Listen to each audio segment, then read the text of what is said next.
ये गाटा नंबर 8 सुनते हैं एक बार ऑफिस, फिर इसको आगे आवाज चलाते आवाज नहीं आ रही। हैं। आवाज आ रही है क्या? अब देखो, अब आवाज कर रही है। हम धनम आवाज क्लियर नहीं आ दाराः रही। पुत्राः मित्राणि शत्रवः सर्वथान्यस्वभावानि मूढः स्वानि प्रपद्यते। आवाज। आवाज, हाँ अब ठीक। अब आवाज ठीक आई। हाँ अब।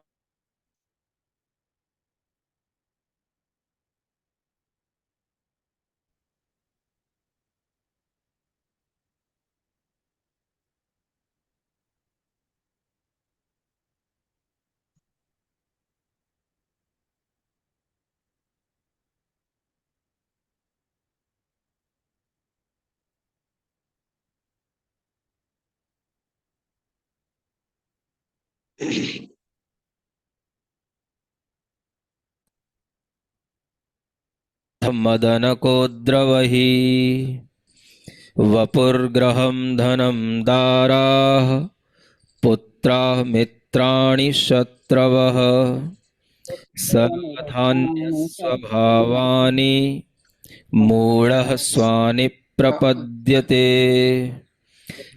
देशेभ्यः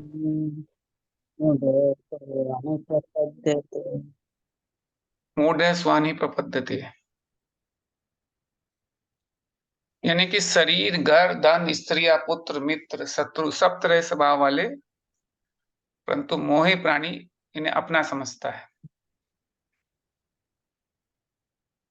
तो कह रहे हैं कि जो मोही प्राणी होता है, ये इसे अपना समझता है। आचार्य अपनी बात शरीर से प्रारंभ करते हैं।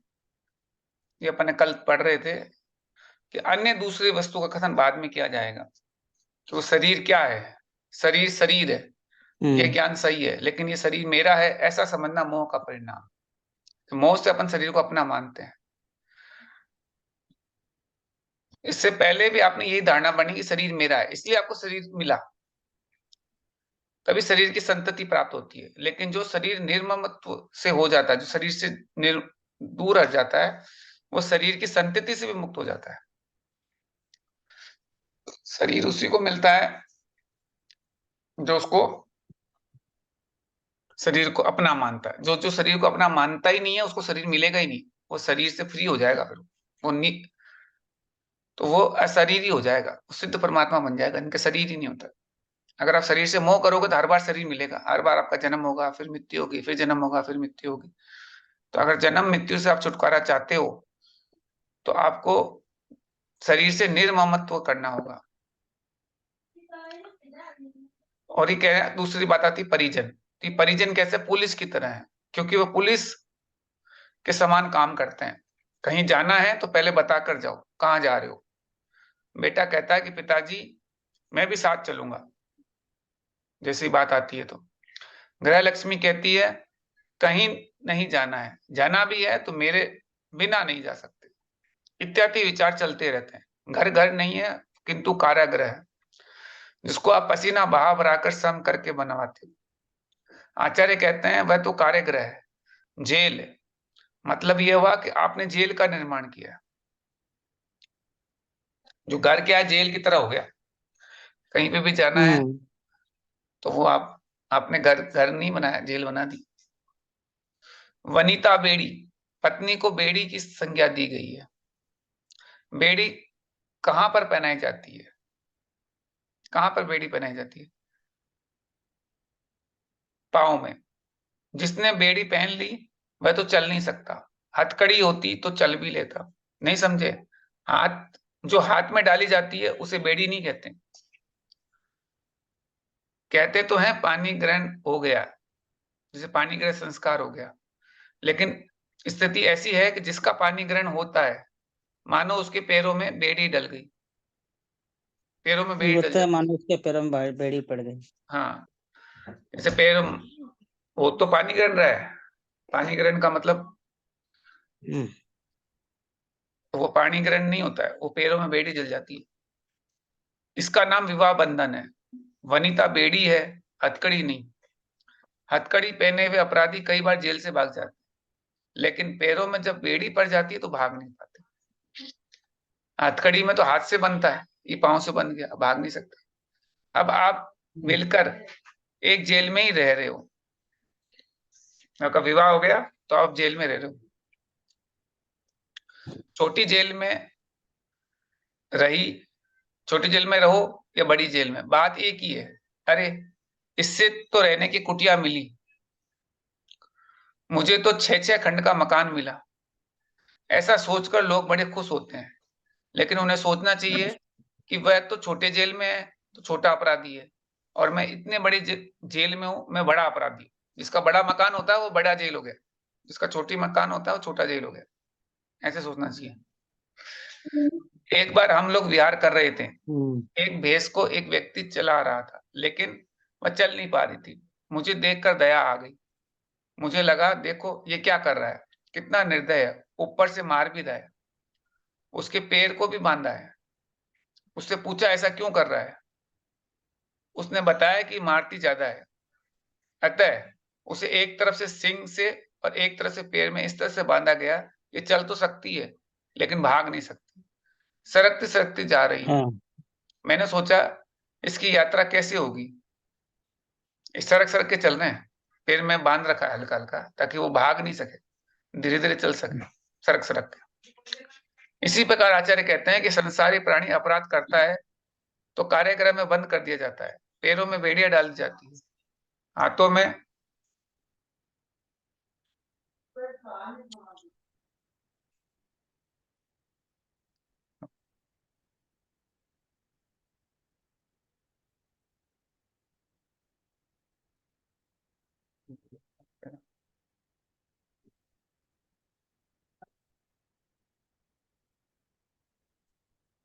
सेटिंग में जाके ये इस पर क्लिक करके, इसमें जाके क्लिक करके यहाँ से enable to access microphone, microphone access नहीं कर पा रहा है, पहले इसको असेस करना पड़ेगा, असेस करना पड़ेगा इसको सेटिंग में जाके।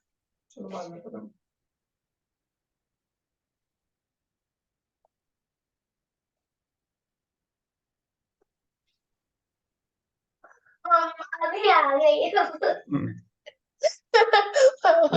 तो कहते हैं कि आचार्य कहते हैं संसारी प्राणी अपराध तो करता है और कारागृह में बंद कर दिया जाता है, पैरों में बेड़ियां डाल दी जाती है, हाथों में हथकड़ी डाल दी जाती है। इसके साथ और भी साधन अपनाए जाते हैं, जैसे हाथी के लिए अंकुश होते हैं, ऊंट के लिए नकील होती है, घोड़े के लिए लगाम होती है, साइकिल के लिए ब्रेक होता है, सबकी चीजें लगती है।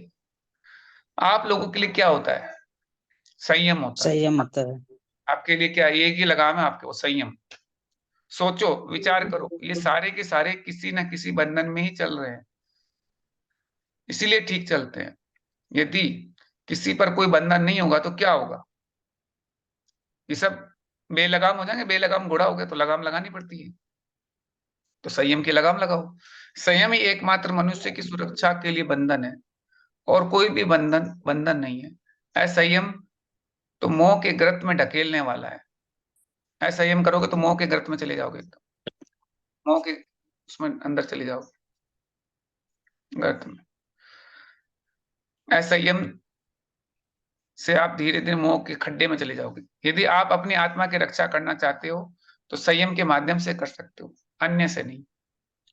घर, मित्र, शत्रु, पुत्र, पत्नी, वैभव, धन, ये सारे के सारे पदार्थ आत्मा स्वभाव से पृथक हैं। सबको ऐसा विश्वास होना चाहिए, लेकिन जो मोही और मूढ़ होता है वह समस्त पदार्थों को अपना मानता है, शरीर मेरा नहीं है, ऐसी धारणा बनाकर शरीर से मोह छोड़कर साधना में तत्पर रहता है, तो वह शरीर से छूट सकता है। लेकिन शरीर को अपना मानने वालों की स्थिति कैसे होगी। पृथक को अपृथक मानने वालों से छह डाला में पंडित दौलतराम जी कहते हैं, वो दौलतराम जी कह रहे हैं छह डाला में, उद्गल नव धर्म अधर्म काल, इनसे न्यारी है जीव चाल, ताको न जान विपरीत मान, करी करे देह में निज पिचान। जितने भी द्रव्य है वह सब आत्मद्रव्य से पृथक है, फिर भी मोह प्राणी उनके गुण धर्म को नहीं जान पाता है। इसीलिए दौलत राम जी कहते हैं, ताको न जान विपरीत मान करी, करे देह में निज पहचान। सबसे ज्यादा खतरनाक है देह में अपने आप को अनुभव करना। मैं खा रहा हूं, मैं पी रहा हूं, मैं बैठ रहा हूं, मैं जा रहा हूं, मैं बोल रहा हूं, मैं कह रहा हूं, ये सब जितने भी विकल्प है वे सभी आत्मा को शरीर में मानने वालों के हैं। शरीर संबंधी क्रियाओं को लेकर ही आप लोगों की सुबह से शाम हो जाती है, यही कार्यक्रम चलता रहता है शरीर की क्रिया से। ज्ञानी तो वह है जो शरीर को पृथक करके आत्मा को देखने का प्रयास करता है और हमेशा इसी पुरुषार्थ में लगा रहता है कि शरीर सो मैं नहीं, मैं शरीर मैं नहीं हूं, शरीर में घटन बटन कुछ भी हो ये मेरा नहीं है। इस प्रकार धीरे धीरे जानोगे, चिंतन करोगे तो उदासी आएगी और आत्मज्ञान पुष्ट होगा, अन्यथा नहीं। सब कुछ कार्य शरीर के अधीन होकर करो और मोक्ष पुरुषार्थ संबंधी सुख सुविधा चाहो तो यह उचित नहीं है कि आप सब कुछ कार्य शरीर से अधीन होकर कर रहे हो तो मोक्ष पुरुषार्थ संबंधी सुख सुविधा चाहो तो ये उचित नहीं है। मोक्ष मार्ग के लिए कोई पूछे शॉर्टकट है या लॉन्ग ही लॉन्ग है, ना शॉर्टकट है ना लॉन्ग। मोक्ष मार्ग तो राइट कट है, कोई शॉर्टकट या लॉन्ग कट नहीं है, राइट कट है। सही सही चलो, नहीं तो फिर घूमकर आना ही पड़ेगा। सही मार्ग का अर्थ ये है कि ये शरीर से मैं पृथक हूं और मेरा अस्तित्व पृथक है। प्रत्येक क्रिया के साथ इस पृथकता का अनुभव करने का प्रयास करके चलना, यही मोक्ष मार्ग का उपाय है। और का एक ही तरीका है। वपुग्रम, शरीर के बाद घर की बात आती है। आप सभी अपने अपने घर में बात कर रहे हो, घर में रहने वाले लोग जिनके पास घर नहीं है उन्हें देखकर क्या कहते हो कि देखो उनका जीवन कैसा है, रहने को घर ही नहीं है, कोई पूछताछ तक करने वाला नहीं है। हम तो कितने भाग्यवान हैं। सोचिए, विचार करिए, जिनके पास रहने को घर नहीं है उन्हें लोग बेघर कहते हैं, लेकिन वास्तव में देखें तो घर वाले कोई नहीं है, सभी बेघर है। घर वाले कोई है ही नहीं, सारे के सारे बेघर ही है। जो कहते हैं ना शरीर, ये घर मेरा है, ये वो है, तो ये वो घर नहीं है आपका, वो बेघर ही है सबके सब। अथवा किराए के घर में है। ये शरीर भी तो किराए का घर है, जो शरीर आपका है ये भी तो किराए का घर है। कौन ऐसा है यहाँ जो स्वाधीन जीवन जी रहा है? कोई नहीं है। मात्र सिद्ध परमेष्टि स्वाधीन होकर अपने घर में जी रहे हैं, वो शरीरातीत है, शरीर से रहित है, वो अपने घर में जी रहे हैं, केवल सिद्ध परमात्मा। बाकी सब के सब किराए के घर में रहे हैं। शरीर किराए का घर है, आत्मा ही उसका निजी ग्रह है। यह ग्रह तो ग्रह नहीं, ये जो अभी अपन दिख रहा है ये घर नहीं है, कारागृह है। आप लोग वैराग्य भावना में बोलते हैं घर कारागृह वनिता बेड़ी परिजन रखवाले, ये वैराग्य भावना में बोला जाता है। आचार्य पूज्य स्वामी जी ने कहा है, मूढ़ स्वानी प्रपंद्यते, वीतराग संतों ने उन सभी को मोही मूढ़ या अज्ञानी कहा है। वो जितने भी लोग हैं सबको मोही है, मूढ़ है, अज्ञानी है। वह सुजान नहीं अनजान है। जीवन क्या है, आत्मा क्या है, शरीर क्या है, इन सबका उन्हें समुचित ज्ञान नहीं है। लेकिन संतों ने जिन्हें ज्ञानी कहा है वे हमेशा हमेशा इन सब पदार्थों से बचते रहते हैं। कभी कभी वो कभी भी मेरा तेरा नहीं करते, क्योंकि ज्ञानी जन कभी भी पर पदार्थों में मेरा तेरा नहीं करते। वो मेरा तेरा करते ही नहीं है संत लोग। सुबह से शाम तक आप सभी लोग अन्य पदार्थों के साथ कर्तृत्व, भोक्तृत्व, स्वामित्व भाव रखते हैं। इनको जितना जितना छोड़ोगे उतना उतना ही आप मोक्ष मार्ग के निकट होते चले जाओगे। इनके जितने निकट रहोगे उतने ही मोक्ष मार्ग से दूर होते जाओगे। सोचना चाहिए कि मेरे आत्म तत्व से भिन्न शरीर, ग्रह, वनिता, पुत्र, पुत्री, माता पिता आदि जितने भी पदार्थ हैं उनका आत्मा से मात्र सहयोगी संबंध है। आत्मा तो इन सब से पृथक है, इन सब बाहरी दृश्य है, और आत्मा तत्व अंदर का दर्शन है, भीतरी दर्शन है। इसलिए आत्मा आंखों के द्वारा देखने में नहीं आता है, रचना के द्वारा चखने में नहीं आता, नासिका द्वारा सूंघना में नहीं आता, कानों से सुनने में नहीं आता है। वह तो भीतर रहता है। बाहरी जितने भी पदार्थ हैं वे सब मोह के कारण अपने जैसे लगते हैं। संसार की मूल वृत्ति इसी मान्यता पे खड़ी होती है। तो बस वो अपन को लगता है ये मेरे हैं बाहरी पदार्थ, पर तुम्हारे नहीं है वो। प्रत्येक कार्य के लिए कोई ना कोई कारण अवश्य होता है। संसारी रूपी महाप्रसाद जो आज तक मजबूती के साथ खड़ा हुआ है, इसकी एक ईंट भी नहीं हिली। प्रत्येक जन्म में उसे सुरक्षित रखने का प्रयास चलता रहा। विषय कसाय रूपी रसायन का प्रयोग किया जाता है जिसके द्वारा वह मजबूत बना रहता है। जो संसार है आपका मजबूत बना रहता है, संसार से आप एक ईंट भी नहीं हिलती आप। इसको ब्रह्मा या महावीर भगवान जैसे भी आ जाए तो भी हिला नहीं सकते। जैसे महावीर स्वामी आए चले गए, पर संसार को तो नहीं हिला पाए, वैसे का वैसा अभी भी चल ही रहा है। इससे ये निश्चित हो जाता है कि भगवान महावीर स्वामी जी के बल से भी आपके मोह का बल अधिक मजबूत है, क्योंकि उनके बल से भी ये डिगने वाला नहीं है, धाराशायी होने वाला नहीं है। ये सब क्यों होता है? इतनी मजबूती कहां से आती है संसार में? आचार्य कहते हैं ये सब मोह के कारण होता है, अज्ञान के कारण होता है। मोह और अज्ञान के चक्कर में इतने मजबूती से आप संसार से चिपके बैठे हो। अब उसके बाद गाथा नंबर 9 आती है, जिसमें शरीर आदि पदार्थों का जो मोहवान प्राणी के द्वारा उपकारक एवं हितकारक समझे जाते हैं, वे सब कैसे हैं? इसको आगे श्लोक में दृष्टांत के द्वारा दिखाते हैं। खगा एत्य संवसन्ति नगे नगे स्वस्वकार्यवशाद्यान्ति देशे दिक्षु प्रगे प्रगे। देशे दिक्षु प्रगे प्रगे, यानी नगे नगे का मतलब होता है वृक्ष वृक्ष पर।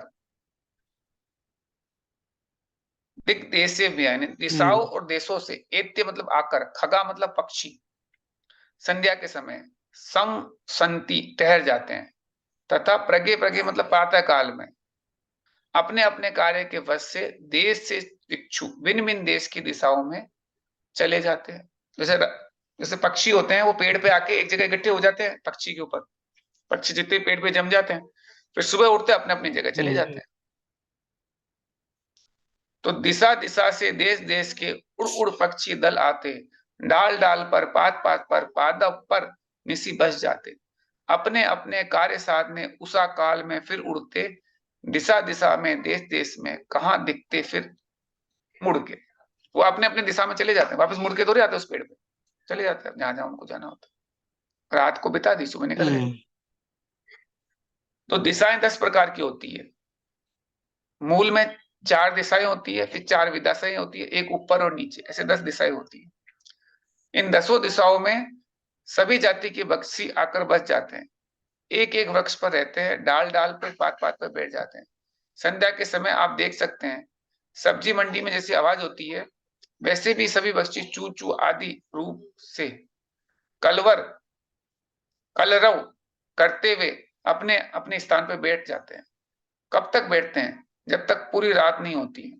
जिस प्रकार रात्रि स्टेशन पे अपने अपने स्थान पर आकर एकत्र होते हैं, आपस में पूछताछ करते हैं गाड़ी आ गई क्या, प्लेटफॉर्म पर बैठकर गाड़ी की प्रतीक्षा करते हैं, गाड़ी आने पर सब कुछ छोड़ छाड़ कर गाड़ी में बैठ कर जाने की तैयारी हो जाते हैं। इस समय कोई किसी के नहीं सुनते, अपने अपने धुन में रहते हैं। उसी प्रकार ये सारे के सारे पक्षी दिशा दिशा उसमें आ जाते हैं, बैठ जाते हैं। कौन कहाँ कब चले जाते हैं? आचार्य कहते हैं प्रगे प्रगे देश से दिक्षु यान्ति, प्रातः काल होने पे सभी दिशाओं में जिस किसी क्षेत्र में चले जाते हैं अलग अलग जगह पे। यह उदाहरण परक एक करी का है। इसमें तो मात्र पक्षियों को उपदेश दिया गया है, आपको कुछ ही नहीं कहा गया। ऐसा नहीं समझना कि तो पक्षियों की बात कर रहे हैं, हमारी थोड़ी बात कर रहे हैं, ऐसा मत समझ लेना। ये तो उदाहरण रूप है, लेकिन उपदेश सभी को दिया गया है। इस क्षेत्र रामटेक पर लोग कहाँ कहाँ से आए, कोई नागपुर से, कोई सिवानी से, कोई उस पार से, कोई इस पार से। जब यहाँ से जाओगे तो कोई किसी से कुछ नहीं पूछता है। आपके जाते समय यदि कोई आपसे कहे आप मत जाइए, आज का मुहूर्त अच्छा नहीं है, आपका जाना ठीक नहीं रहेगा, तो आप कह देते हैं कि मुहूर्त ठीक हो या ना हो, हम तो जा रहे हैं। इस प्रकार संसारी प्राणी संसार में आ जाते हैं, कोई 50 साल के लिए, कोई 60 साल के लिए, कोई 100 साल के लिए, कोई 15 साल के लिए ही आते हैं। और खूबी तो यह है कि जब आते हैं तो मंगल गीत होते हैं, और जब जाते हैं तो दंगल गीत होने लग जाते हैं, यानी रोते रोते शोक मनाते हैं। वो हमेशा हमेशा अपना काम करता रहता है। यानी आते हैं तो बड़े मंगल गीत होता है कि बच्चा आया, बच्चा आया। फिर यहाँ से जब मृत्यु हो जाती, जाते हैं तो फिर रोते रोते लोग रोने लग जाते हैं। वो अपना काम करता रहता है। यह जीव हमेशा शरीर को संवार कर, सहेज कर, श्रृंगार करके नया नया बनाने का प्रयास करता है। नया जैसे लगने लग जाता है, लेकिन शरीर तो हमेशा क्षीण स्वभाव वाला ही है, वह तो पुराना ही होता चला जाता है। आत्मा कभी जन्म नहीं लेती, कभी नहीं मरती। आत्मा का शरीर नहीं है, किंतु इस शरीर में रहकर आत्मा मोहित ज्ञान से माध्यम से अपने स्वभाव को न जानकर मोह के प्रभाव में आ जाता है। जो अपना नहीं है उसे अपना कहता है। इष्ट पदार्थों को वियोग हो जाता है तो रोने लगता है, और अनिष्ट पदार्थों का संयोग हो जाता है तब भी रोने लग जाता है। इष्ट सामग्री की सुरक्षा और अनिष्ट सामग्री की प्रतिकार में इसका का पूरा जीवन निकल जाता है। अपने अपने कार्य से वसूभूत हो करके अपने अपने देश चले जाते हैं। आप लोग भी आते हैं, चले जाते हैं। तीर्थंकर के वंश में भी लोग आए और चले गए, लेकिन आत्म स्वभाव के बारे में कोई जानकारी प्राप्त नहीं करते। जैसे आगे वंश जैसे है, तो उस वंश के अंदर भी लोग आते ही हैं, चले जाते हैं। तीर्थंकर भगवान के भी वंश तो चले ही थे, तो उनमें भी कोई आत्मा को स्वभाव को नहीं जान पाए। महापुराण में उल्लेख हो सकता है कि चक्रवर्ती की 96,000 नारी होती है, रानियां होती है। उनमें से 32,000 रानी तो मलेश खंड से आती है, और शेष 84,000 आर्यखंड की होती है। मलेच खंड 5 होते हैं, आर्यखंड 1 होता है। 64,000 लिखा है। हाँ, 64,000। हाँ 32,000 वो हो गए, 64,000 ही हो गए, तो टोटल 96,000 हो गए। तो वो कह रहे हैं मलेच खंड 5 होते हैं, आर्यखंड 1 होता है। मलेच खंड से उतनी रानी का आना एक नियोग होता है। कोई भी चक्रवर्ती हो तो उसके 32,000 रानियां मलेच खंड से आएगी, क्योंकि चक्रवर्ती के प्रभाव से ऐसा होता है। वह 60 खंडाधिपति होता है, जिसमें मलेच खंड भी प्रभावित होता है। फलतः वहां के राजा अपनी अपनी कन्याओं का दान करते हैं।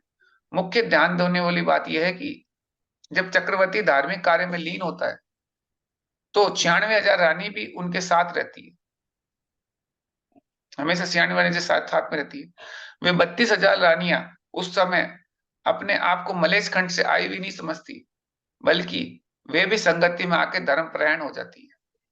वो भी मलेच खंड वाले में धर्म तो समझते ही नहीं थे, लेकिन यहाँ आके वो भी धर्म परायण, धर्म समझने लग जाती है, और वो उस क्रिया में साथ रहती है, जो भी कार्य चक्रवर्ती कर रहा होता है उसमें जुड़ा रहता है। प्रत्येक धर्म कार्य में सम्मिलित होकर वे भी आत्मा परमात्मा की चर्चा करने लग जाती है। सोचने की बात है कि आप लोगों को सोचना चाहिए कि मलेच खंड की होने पर भी वह धार्मिक कार्यों में लीन रहती है। यदि कोई कहे कि उन्हें अपनी वंश परंपरा नहीं छोड़नी चाहिए, तो आचार्य महाराज कहते हैं कि शरीर का वंश अलग है और आत्मा का वंश अलग है। आत्मा को हंसा कहा है, हंसा कहा है, हंसा। आप लोग भी कहते हैं कि बगुले की रीति को नहीं अपनाना चाहिए, किंतु अपनी नीति को ही सुरक्षित करके रखना चाहिए। आप लोग जिस देश में रहते हैं वहां के सारे काम करने लग जाते हैं, चाहे धार्मिक हो चाहे अधार्मिक। सोचने की बात यह है कि चक्रवर्ती के यहाँ मलेच खंड को भी सभी रानियां इतनी शिक्षित और संस्कारित हो जाती है कि मलेच खंड की परंपरा की बात तक नहीं करती।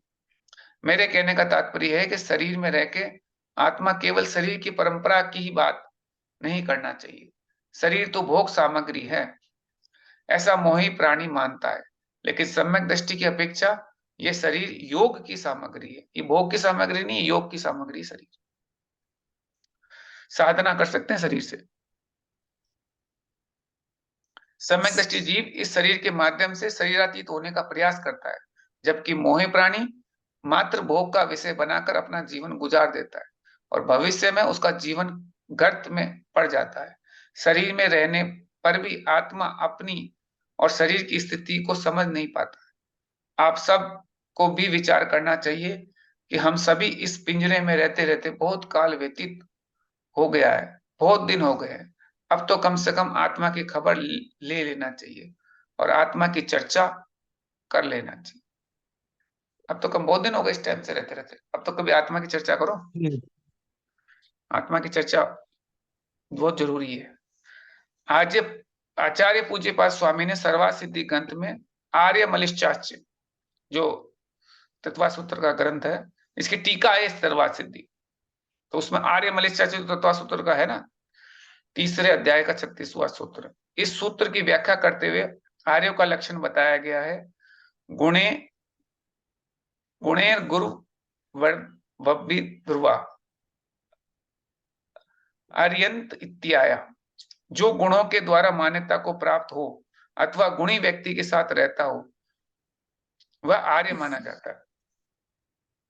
तो वो जो गुणी के साथ रहो या गुण व्यक्ति की मान्यता को प्राप्त हो, यह लगभग 1500 वर्ष प्राचीन ग्रंथ है। वह आचार्य उमा स्वामी रचित तत्वा सूत्र की टीका ग्रंथ माना जाता है ये सर्वा सिद्धि। आगे ध्यान दीजिए कि शरीर का जन्म हुआ यह तो निश्चित है, लेकिन जन्म लेने वाले का जन्म नहीं हुआ। जो जन्म लेने वाला है उसका जन्म कभी नहीं हुआ। शरीर में जन्म अवश्य हुआ है।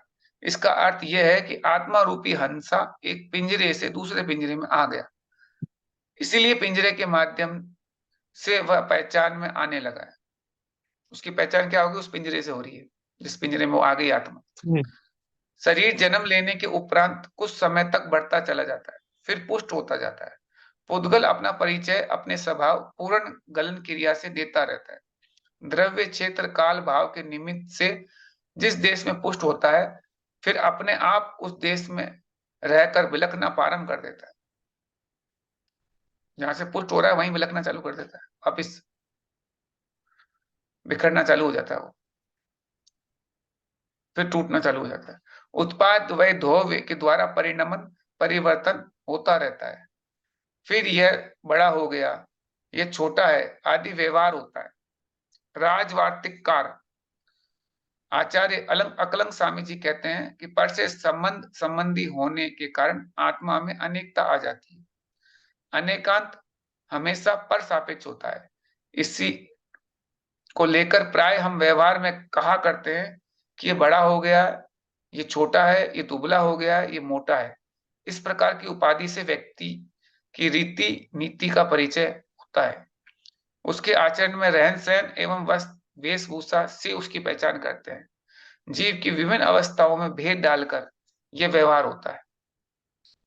अपन किसी को बुलाना होता है, कुछ बताना होता है, तो अपन उसमें उसकी पहचान उसी से करते हैं कि मोटा है, दुबला है, लंबा है, वो ऐसे कपड़े, वो वाला ब्लू शर्ट वाला है, ऐसे तो उसकी पहचान बना देते हैं उसको,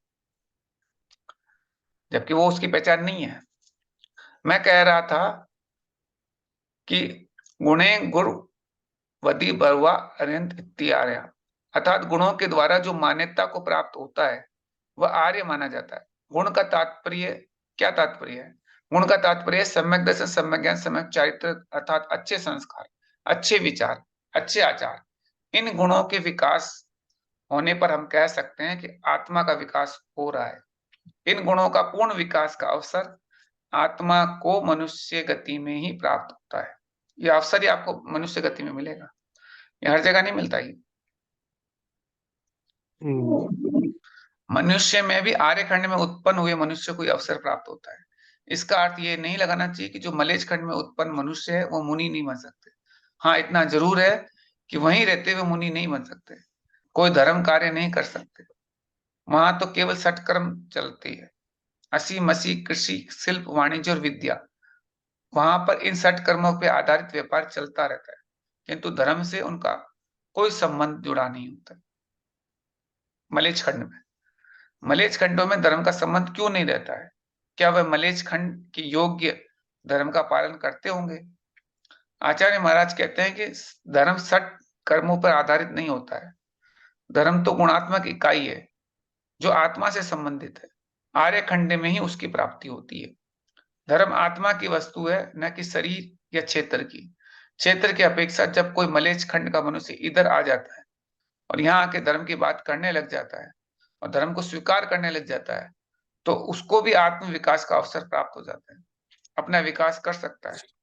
लेकिन आप लोग यहाँ रहकर भी उन गुणों को दृष्टिपात नहीं कर पाते, बल्कि जीवन को आदि से लेकर अंत तक सठ कर्मों में ही गंवा देते हो। जो सठ कर्म है ना, उसी में जीवन खत्म हो जाता है। ये जो अस्सी मसी कृषि व्यापार, इसी में चला जाता है पूरा जीवन। भीतर सम्यक गुणों की बात नहीं कर सकते। तब भी आचार्य क्या पूछ क्या पास मतलब होता है अस्सी मसी कृषि? अस्सी मसी कृषि जो है अस्सी ना, मसी का क्या मतलब होता है?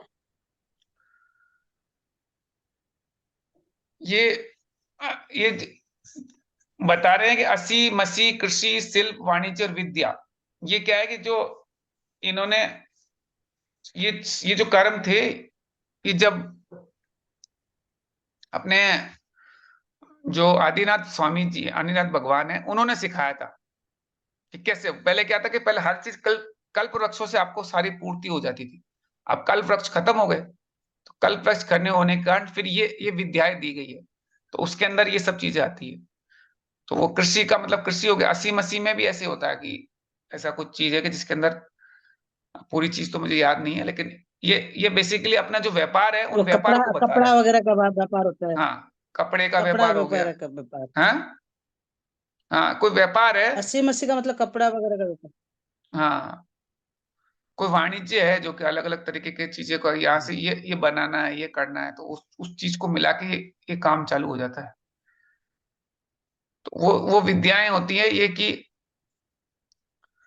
कई लोग क्या है कि इसमें उसको आर्य क्षेत्र में, आर्य खंड में भी होता है, मलेच्छ खंड में होता है। ये छह कर्म सभी जगह पे चलते रहते हैं, षट कर्म बोलते हैं इसको। और इस षट कर्म के द्वारा ही आप अपनी जो आप, अब आपका कल्प वृक्ष तो रहा नहीं, अब आप कुछ करोगे तब आप बनोगे, नहीं करोगे तो कुछ नहीं कर पाओगे। यानी कि ऐसे नहीं ये अपने आप ही अब गए कल्प वृक्ष से जाके मांग लिया, तो मांगने का काम नहीं कर सकते आप। पहले तो क्या मांग के पाप पूरी पूर्ति हो जाती थी, अब पूर्ति वैसे हो नहीं रही। अब आपको कुछ ना कुछ व्यापार करना पड़ेगा। या तो पढ़ा लो, तो पढ़ाने का भी एक काम बन सकता है, या फिर आप कोई प्रोफेशनल कोई काम कर लो, या कोई व्यापार कर लो, ऐसे सब चीजें हैं। या खेती कर लो, या कोई जैसे पशुपालन कर लो, वो सब चीजें आ जाती है इसी में से। तो सब चीजें समझा के आए थे ये।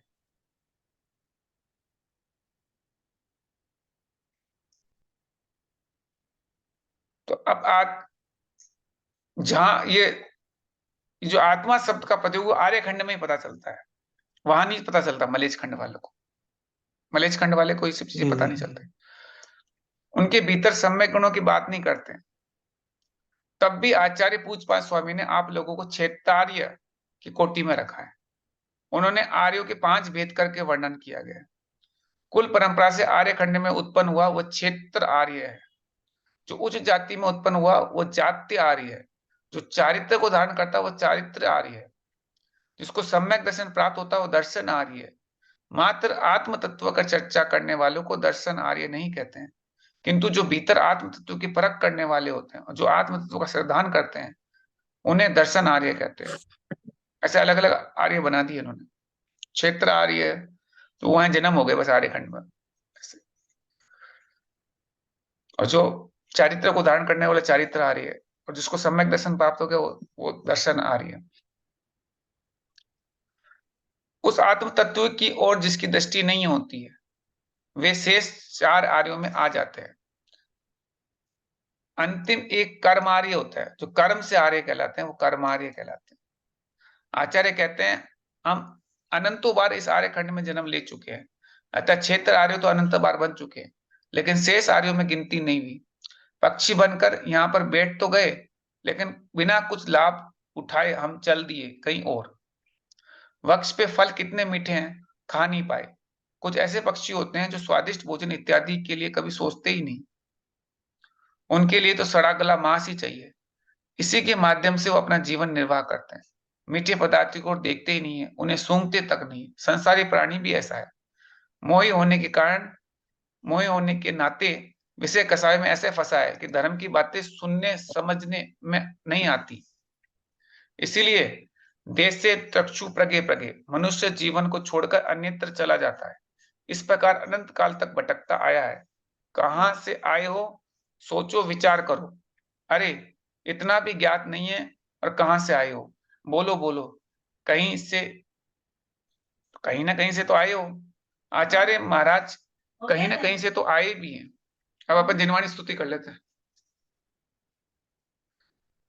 जावाणी के ज्ञान से सूझे लोकालोक, सोवाणी सोवाणी मस्तक मस्तक धरे सदा दे सदा गो। गो। हे जिनवाणी भारती हे जपू दिन रे, जिनवाणी भारती जो तेरा जपो सरना दिन देन, जो तेरा सरना गए सो आओ।